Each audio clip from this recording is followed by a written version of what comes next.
merupakan tugas kami sebagai calon guru penggerak yang tugasnya itu mewawancarai kepala sekolah 2 sampai 3 kepala sekolah.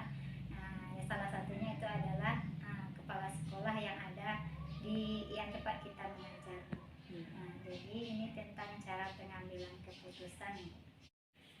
Jadi begini Bu, selama Ibu menjadi kepala sekolah, adakah suatu masalah yang pernah Ibu hadapi sebagai pemimpin di mana masalah itu menimbulkan dilema bagi Ibu?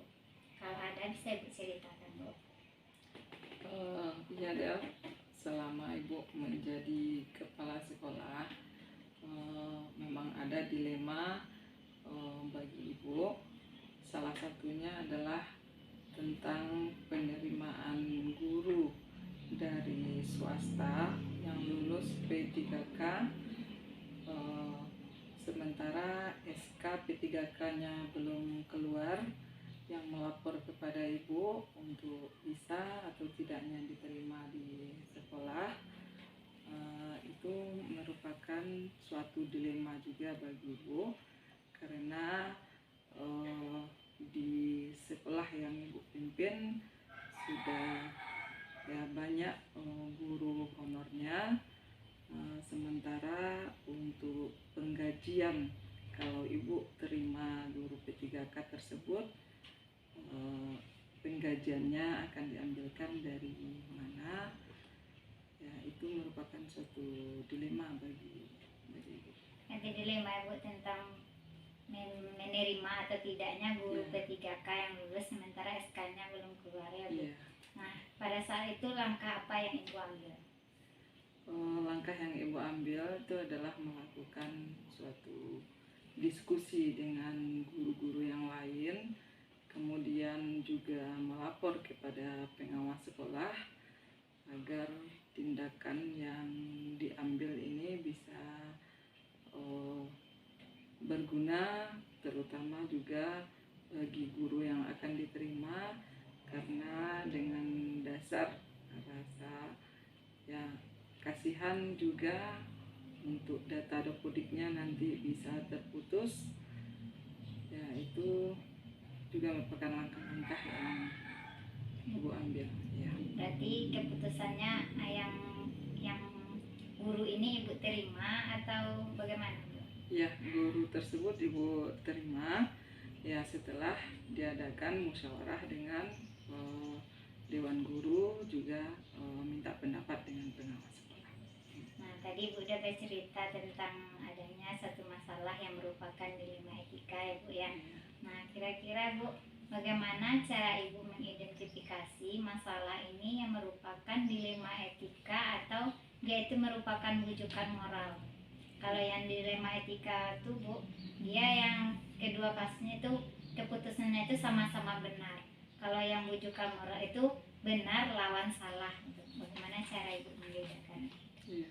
Cara Ibu mengidentifikasi suatu permasalahannya itu adalah melihat permasalahannya itu bagaimana. Kalau yang merupakan dilema etika itu cukup sulit untuk mengambil keputusannya ya, karena sama-sama benar ya, sedangkan bujukan moral yang membuat keputusannya itu adalah yang benar atau salahnya. Mudah dibandingnya Bu ya.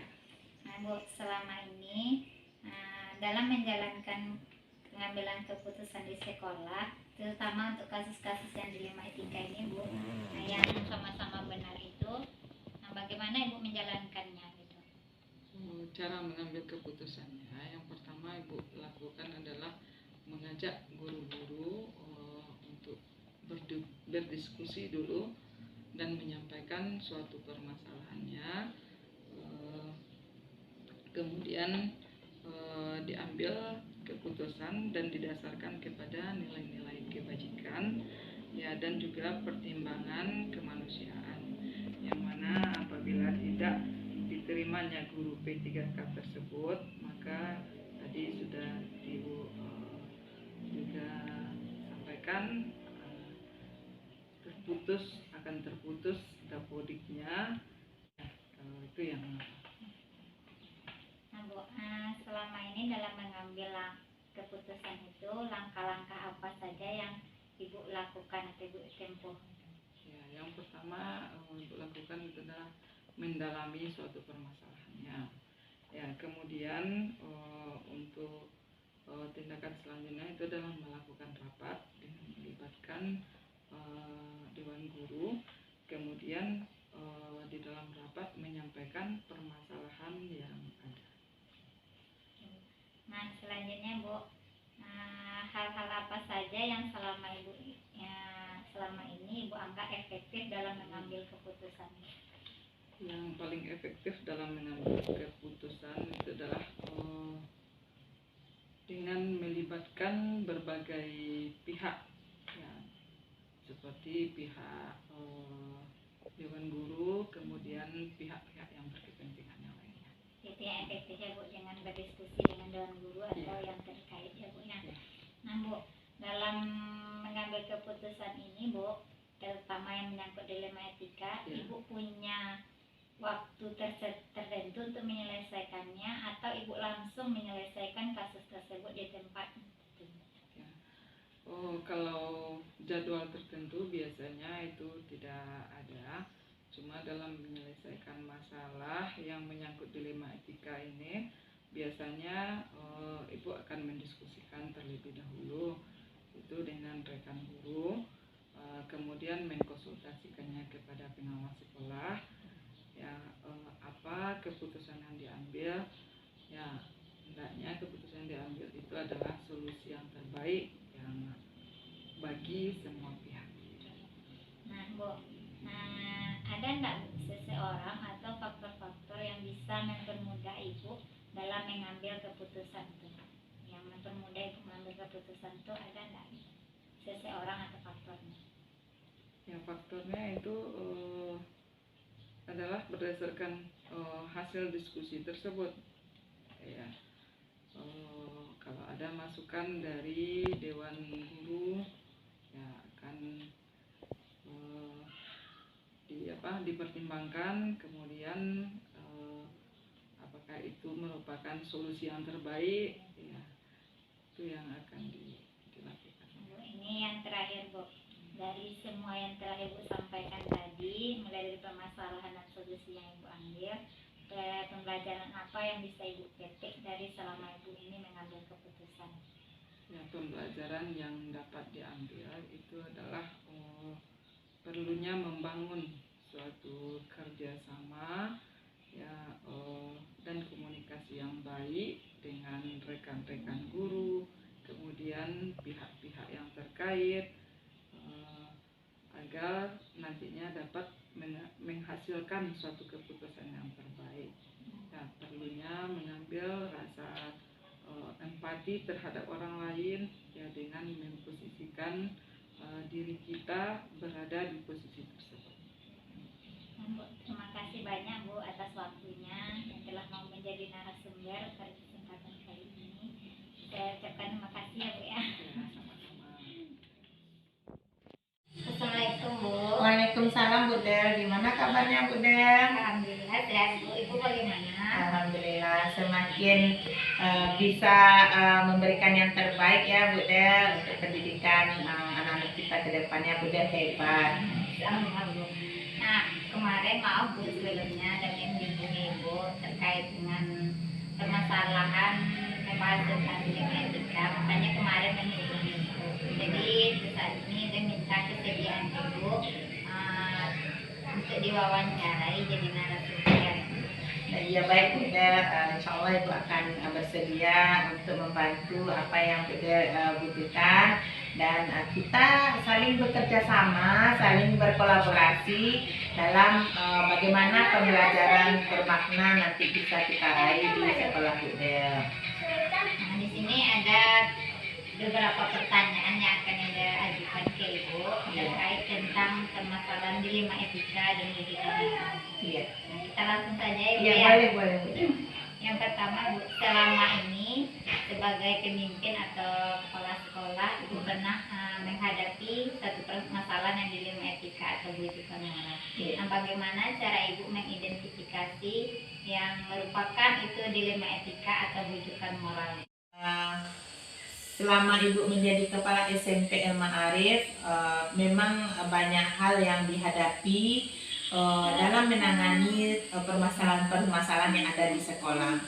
Nah, di sini ada dilema etikanya dan juga pun ada yang kita lalui bujukan moral.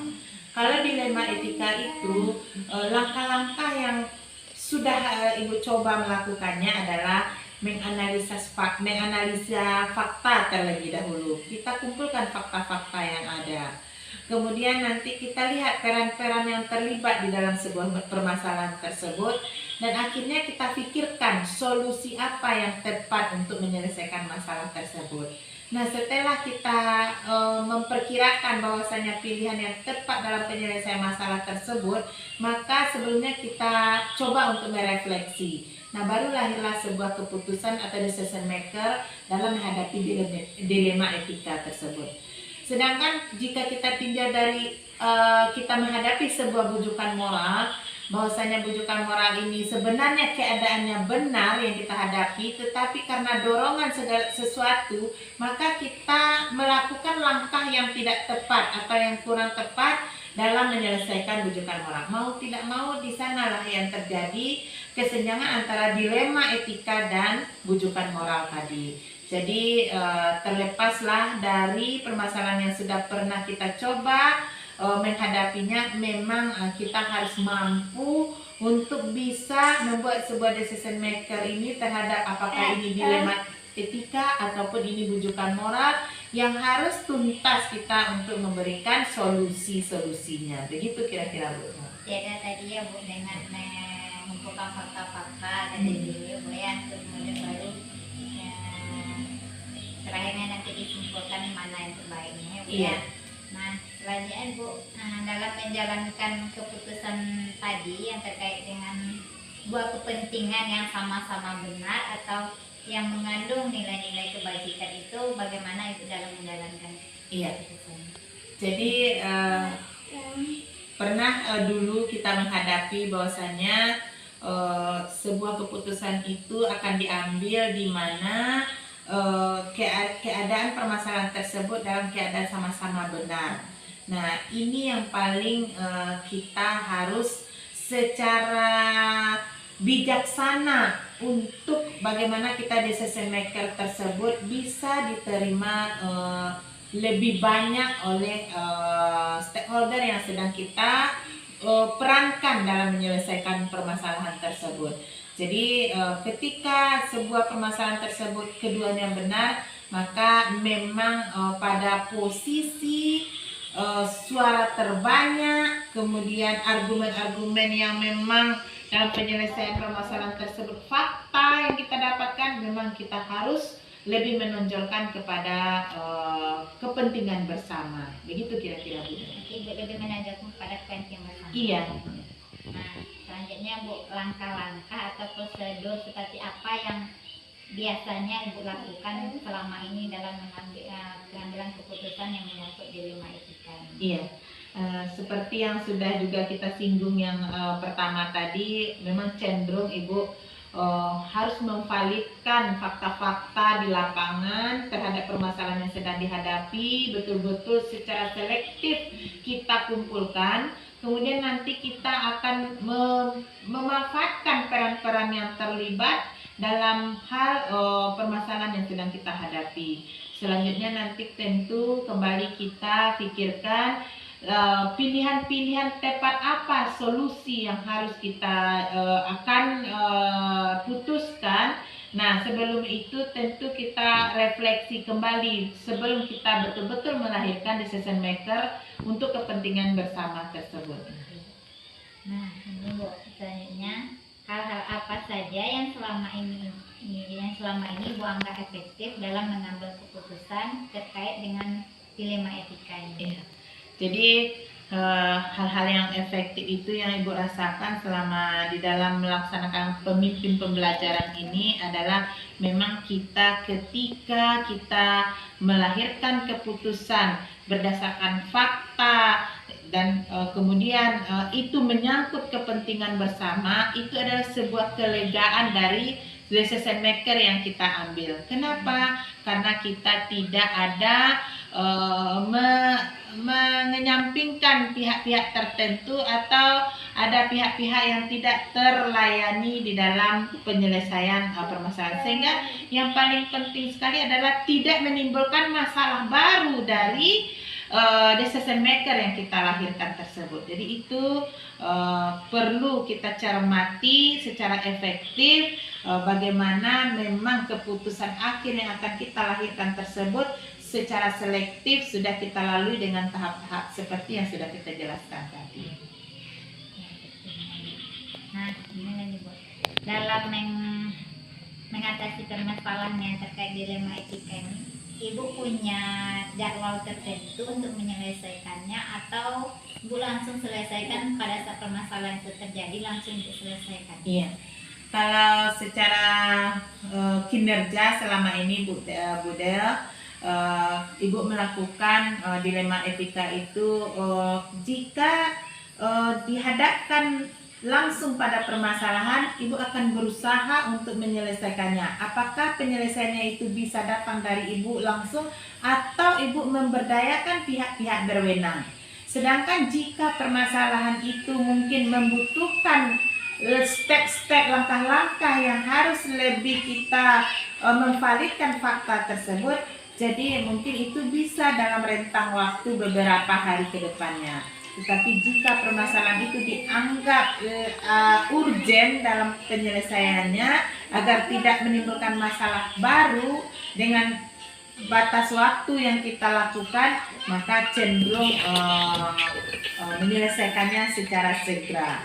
Karena di dalam agama kita pun disuruh jika sudah selesai satu urusan maka pindahlah ke urusan yang lain. Jadi alangkah lebih baiknya kita memang menyelesaikan keadaan-keadaan yang kurang baik itu dalam waktu yang disegerakan. Itu tergantung kepada situasinya. Iya. Nah, selanjutnya Ibu, adakah yang tantangan yang Ibu hadapi dalam menangani permasalahan yang terkait dengan Banyak sekali Bu Del. Di samping nanti permasalahan secara formal, secara kedinasan yang kita hadapi, terkadang kita juga harus menyelesaikan permasalahan yang informalnya. Contoh, mungkin di dalam kedinasan kita sudah menyelesaikan tentang kinerja kawan-kawan, ternyata secara informalnya kita juga harus mampu untuk menyelesaikan hal-hal yang mungkin yang berkaitan dengan secara pribadi ataupun keluarga dari teman-teman yang juga sedang dalam permasalahan. Jadi itu sebuah tantangan, kita tidak hanya terpusat pada menyelesaikan masalah kedinasan, masalah informal pun itu kita harus mampu untuk memanage. Karena apa? Ketika nanti teman-teman nanti dirundung sebuah permasalahan, tiba di tempat kerja, tentu kinerjanya pun juga tidak akan menghasilkan kinerja yang baik. Jadi itulah tantangan, istilahnya kita mampu untuk selalu bersama-sama merangkul, merasakan senasib seperjuangan, sehingga nanti kalaupun begitu kita masih dalam tataran yang kurang baik di hadapan mata teman-teman. Tetapi itu wajar karena di dalam sebuah menghadapi organisasi, dalam kepemimpinan sebuah organisasi, tentu tidak semuanya yang suka dengan apa yang kita lakukan. Pasti akan ada nanti kita akan pihak-pihak tertentu yang tidak terakomodir kepentingannya. Nah, itulah yang akan menjadi bagian yang kontra terhadap kepemimpinan kita, sehingga menyulitkan kita mengambil decision maker. Nah, tadi tantangan yang Ibu hadapi ya. Nah, di balik tantangan itu tentu ada seseorang atau faktor-faktor apa saja yang selama ini mempermudah atau membantu Ibu dalam mengambil keputusan terkait dengan dilema. Iya, jadi faktor yang utama adalah sifat keterbukaan kita. Kemudian kita membuka diri, bagaimana kita memang berkomunikasi yang santun terhadap sesama kita. Kemudian kita bisa mampu untuk melahirkan diri kita berintegritas. Artinya apa yang kita sampaikan ya itulah yang akan kita lakukan. Nah ini yang terkadang yang menjadi dilema etika di dalam kita menghadapi decision maker, karena kita tidak mau ada kepentingan-kepentingan tertentu yang kita akomodir. Nah ini yang akan menyebabkan kurangnya kepercayaan terhadap yang kita pimpin, karena decision maker kita tersebut tidak secara real, tidak secara untuk kepentingan bersama yang kita lahirkan. Begitu kira-kira Bu Den. Nah, ini yang terakhir ya Bu ya pertanyaannya. Dari semua hal yang telah disampaikan tadi, pembelajaran apa yang dapat Ibu petik dalam pengalaman Ibu dalam mengambil keputusan terkait dengan dilema? Jadi sebenarnya dilema etika tersebut tidak merupakan sebuah permasalahan yang berat ataupun permasalahan yang tidak bisa diselesaikan.